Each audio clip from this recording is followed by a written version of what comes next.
Ladies and gentlemen, there are few experiences more paradoxical, more quietly devastating, than loving someone you cannot have. For most, love unfulfilled is a bitter ache. But for the empath, those rare souls who feel the world in frequencies others do not hear, it is something else entirely. It does not merely hurt. To understand the breaking that occurs when an empath loves someone they cannot have, we must first step into the delicate, intricate world of the empath themselves. These are not merely sensitive people or those who sympathize with others easily. An empath is a soul wired to feel beyond the visible, to absorb the emotions, energies, and hidden struggles of the people they encounter. They don't just listen to words, they perceive intention, subtext, and subtle shifts in tone, body language and silence. Their intuition is not a tool, it is a way of breathing. To walk through life as an empath is to live with every nerve exposed to the weather of human emotion. It is a constant exchange, often unconscious, where the boundaries between self and other begin to blur. While others may feel compassion from a distance, the empath often experiences what others feel as if it were happening to them directly. This is not a matter of choice. It is not something they can turn off at will. It is not a noble trait they carry with pride.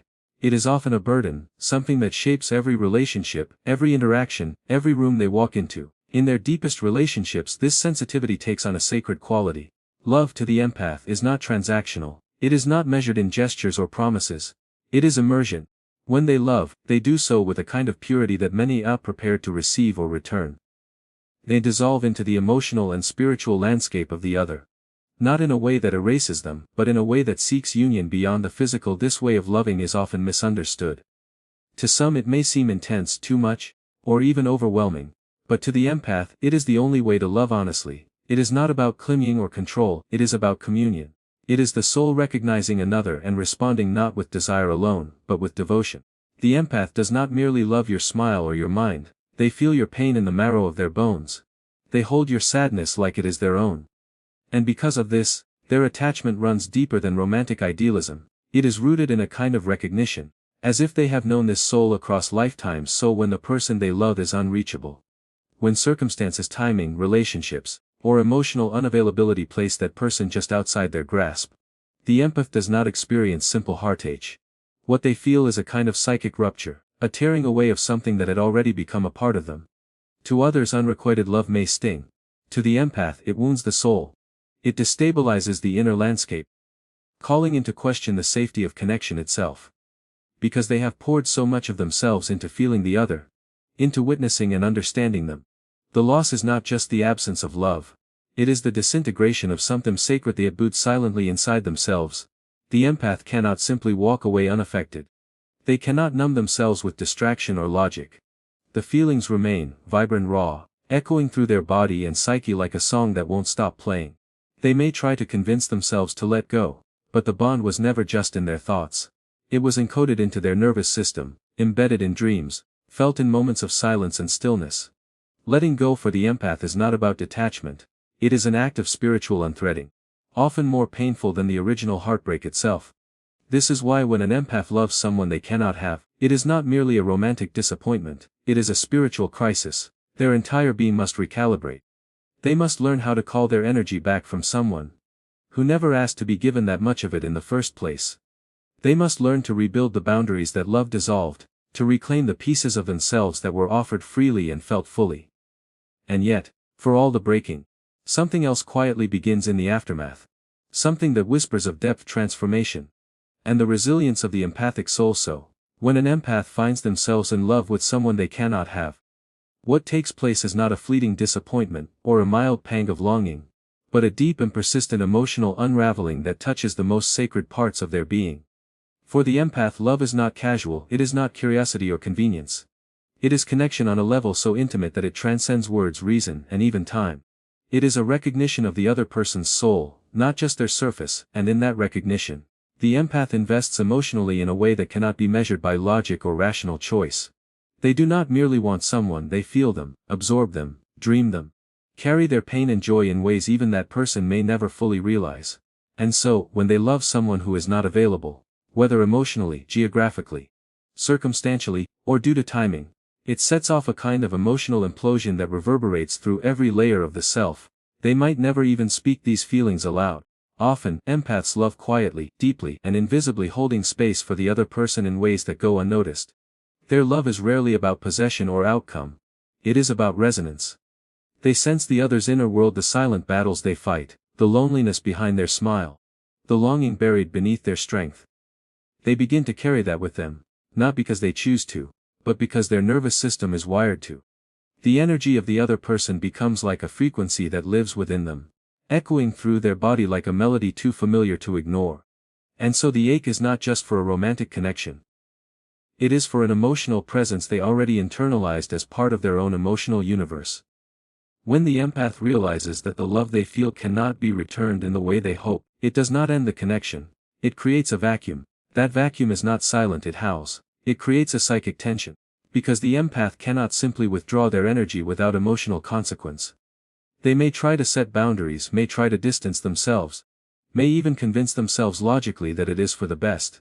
But none of this can sever what was never rooted in logic to begin with. The bond lives in the body.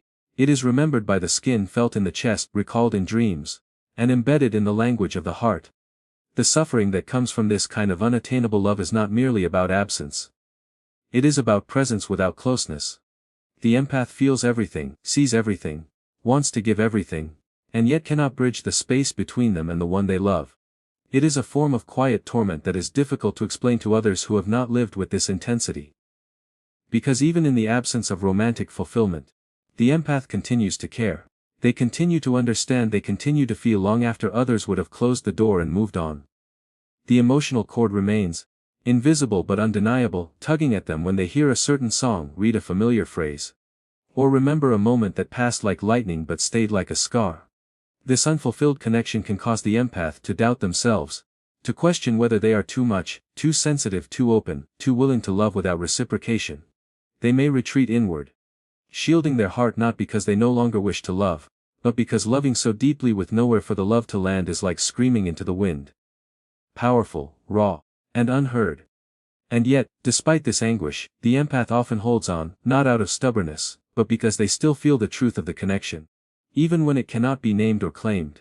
It is not about refusing reality, it is about honoring the fact that what they feel is real, even if it cannot find a home in the world outside their own heart. In this way, the empath suffers not just because they cannot have the one they love, but because the love they feel remains alive in them, uninvited yet unextinguished, echoing in the silence between what is felt and what is possible. In this breaking open, there is no clean fracture, no neat division between what was and what is, because the empath does not love with compartments or categories.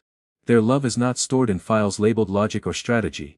It lives in the fluid space between soul and sensation, where nothing is linear and everything is felt all at once. When the realization dawns that the person they love cannot be theirs, it doesn't arrive gently. It lands like a quiet collapse, not because of cruelty or betrayal necessarily, but because reality itself has declared its boundary.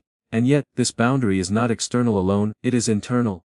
It draws a harsh, sudden line inside the empath's theme between what is deeply felt and what will never be fulfilled. That tension is unbearable because the empath does not merely want connection, they are connection. Their identity becomes wrapped in their ability to sense, to merge, to give without restraint, and when love is denied form, when it is not allowed to complete itself through reciprocity or closeness, the empath is left holding something that has no container, something that spills endlessly within them with no place to land. And this is where the fracture begins, not with anger or rejection, but with truth. A truth that confronts the empath like cold water, that no matter how deeply you feel, how purely you give, or how spiritually aligned the connection seems, the world does not always rearrange itself to accommodate love. The empath begins to feel the cracking inside, not loud, not dramatic, but persistent. The soul begins to recognize the dissonance between what it knows and what it can have, between what it feels and what is real. Between the sacredness of what they experience of what the limitations of time, distance and circumstance. It is not a betrayal by the other person, it is the betrayal of expectation. The betrayal of the heart's deepest wish to make something holy take shape in the world. This is the moment the psyche begins to split. Not into dysfunction, but into deeper layers of awareness. The empath starts to see things they were not willing to look at before. They see how they may have lost themselves in the other. How they began to shape their emotional world around someone else's presence, even if that presence was distant, inconsistent, or unavailable. They see how the love they offered was not only a gift but also a mirror, reflecting their own unspoken longings, their ancient wounds, their hope that love could finally reach into places inside them that had long gone untouched. This clarity does not arrive with relief. It arrives with sorrow. Because the empath does not want to unlove, does not want to detach, does not want to pretend what they felt was only illusion. And it wasn't. But it was also not enough to shift reality. And this paradox begins to pull the empath into a kind of internal reckoning that is as painful as illuminating. Where there was once hope, now there is stillness. Not the peaceful kind, but the hollow kind that comes after a storm that did not end with rain, but simply ceased to move. The empath begins to feel the vastness of their own inner world, the echo of silence where there used to be emotional exchange. This is not emptiness, but an unoccupied sacredness, a space they once offered to someone who could not remain. And yet in this breaking open, something else begins to stir, quietly, beneath the grief. The realization that though the love could not be returned, it was still real. That though the connection could not be realized, it awakened something profound. That though the empath is left alone, they are not empty, they are expanded even if that expansion aches. This is the beginning of transformation, not through denial or resistance, but through surrender to what is, through the hard but holy act of accepting what love was, and what it could not be, without trying to erase its truth or rewrite its meaning. And in this, the empath finds themselves standing in the ruins of something beautiful, not ruined themselves, but revealed, standing still in the light of a deeper self they had not yet met until now. When the empath is broken open by love they cannot have, something alchemical begins to occur beneath the pain. Something invisible and unnameable that does not announce itself but works quietly through the rawness they are left holding. At first, it feels only like loss. Like being emptied of something essential, like their emotional world has collapsed inward with no promise of rebuilding. The absence feels like starvation not just of affection, but of meaning, because for the empath love is never casual. It is a sacred architecture that holds to their perception of connection, belonging and purpose. So when the love dissolves or becomes unreachable, what crumbles with it is not just a hope for closeness but an entire emotional scaffolding. A system of meaning they had constructed around the presence of the other. But it is precisely within this collapse that the deeper process begins. The slow shift from longing to learning, from rupture to realization, not because the pain fades quickly, but because the pain itself becomes a passage. At first, they resist. The empath is not quick to let go because they are loyal not only to people but to feelings, to truths felt beneath the surface, to bonds that are not transactional but energetic and deeply woven. But over time, resistance gives way to reflection, and they begin to turn inward, not to escape the loss, but because there is nowhere else left to go. The empath finds themselves face to face with their own shadow. The parts of themselves that were too easily neglected in the pursuit of understanding the other. The versions of themselves they had quieted so they listen more deeply to someone else's pain. Now in the silence left behind those parts speak up. They begin to ask questions that are not always comfortable. Why did I give so much? Why did I love so completely without being met? What was I hoping would be healed in their eyes? What was I trying to prove or recover in the act of loving them? These questions do not lead to bitterness. Because slowly the empath begins to see that their love, as powerful and selfless as it may have felt, was also entangled with unmet needs, with unhealed wounds, with childhood echoes of trying to earn affection through emotional labor. They begin to realize that the intensity of what they felt, though real, was also tied to a hunger to be seen in return, to be mirrored in the same way they had learned to mirror others. And this awakening is not a discrediting of their love. It is the beginning of reclaiming it. It is the moment they begin to understand that their ability to feel deeply is a gift. But it is not without cost if left unguarded. It is the beginning of inner alchemy. The slow and sacred transformation of pain into insight, of longing into boundaries, of grief into clarity. This process is not linear. The empath does not wake up one day healed, detached, or indifferent. Rather, they begin to recognize the contours of their own heart more clearly, to see the ways they have poured into others without ever. There was a vessel there to receive it. They begin to call their energy back, piece by piece, not out of spite, but out of reverence for the self that had been left behind in the act of giving. They begin to discern the difference between sacred connection and emotional entanglement, between resonance and responsibility, between love and self-abandonment, and in doing so, they begin to form a new relationship with their own sensitivity. Not as a weakness to be guarded against, but as a force to be honored and directed with discernment. The empath who has been broken open by unrequited love does not return to who they were before. They emerge quieter, perhaps, but wiser, more rooted in their own emotional truth, more aware of the sanctity of their love, and the importance of offering it where it can live, breathe, and grow. This inner transformation is not always visible to the world, but it is felt in the way they begin to carry themselves, in the boundaries they learn to hold, in the presence they learn to keep for themselves, in the silence they no longer fear, because they had met the self that lives within it eventually. Through the long, silent journey that follows heartbreak, the empath comes to learn something that reshapes not only the way they love, but the way they exist in the world. The realization that love, in its highest form, is not about possession, not about mutuality, not about being seen, chosen, or claimed in return. It is not a contract, it is not a transaction, it is a state of being. A presence within them that does not disappear just because it is unacknowledged by the one they gave it to. At first, this understanding feels unbearable. To love and not be loved back in the same way feels unjust. Feels empty, feels like the universe has played a cruel joke, especially for someone who loved not out of fantasy, but from the rawest and most intuitive depths. The empath never loved for attention. They loved because their soul recognized something in the other, something familiar, something sacred, something lost. And that recognition was enough to ignite a devotion they could not control over time, though. The empath begins to realize that what broke them was not the lack of reciprocation, but the belief that their love needed to be returned to have value. This illusion is what caused the suffering. The idea that love only matters if it is mutual, that its worth is determined by its outcome. But love, as the empath slowly comes to understand, is its own truth, its own reason, its own completion. The love they felt did not lose meaning just because it could not be lived outwardly. In fact, in its unfulfilled state, it revealed more about them than a completed relationship ever could. It exposed their capacity, their strength, their loyalty, their ability to feel without condition. Their willingness to hold space for someone who may never have known the depth of what was being held. This kind of love, while deeply painful, also becomes a mirror.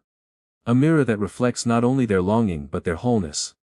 The parts of themselves they were trying to offer outward, hoping to find a place for, were not rejected because they were unworthy, but because they were always meant to be witnessed within. The empath begins to see that the love they had for the other person was, in some way, a map back to the self. It was never just about them.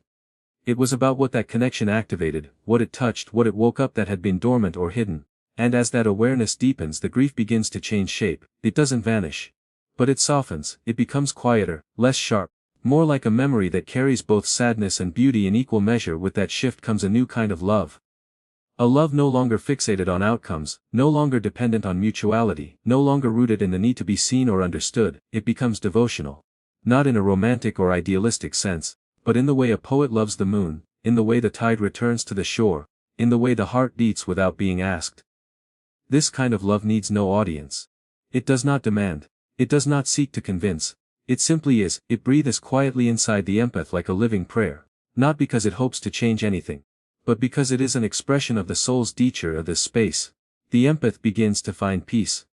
Not the kind of peace that erases the past, but the kind that allows the past to sit beside them without defining their worth. They no longer need closure, explanations, or returned affection to validate the depth of what they felt. They know now that their love was never wasted, never foolish, never too much. It was a gift, freely given, and like all true gifts, it was an offering that revealed the giver than the receiver. This is not resignation. It is liberation. It is the moment when the empath no longer waits to be loved in return to feel whole, because they now understand that the love they gave, even if unreturned, was always a reflection of the wholeness that was already within them all along. So, yes, when an empath loves someone they cannot have, it breaks them open. But not to destroy them, to reveal them, to strip away all that is false, to deepen their capacity not just for love of others, but for the most elusive love of all, the love of self. Thank you.